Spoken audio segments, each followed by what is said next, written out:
have this stone. Now, I piled it here when I was cleaning out back here, because this stone right here used to come down closer to the building.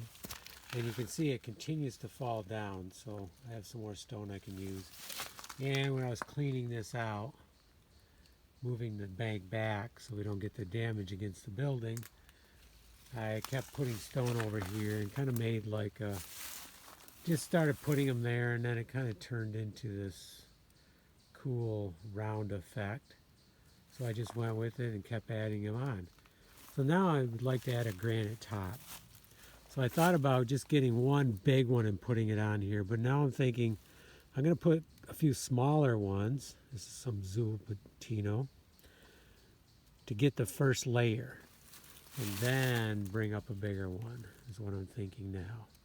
So we'll see how this develops, and we'll find a place for those stones right there to do something cool, because what happened is they came off the bank there, which is, I knew that was going to happen, but we had to have them away from the building.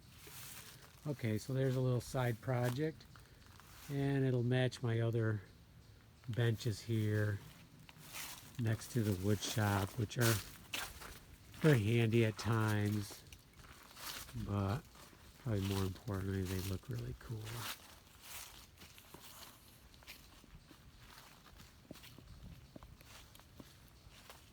Add a little decor to the wood shop.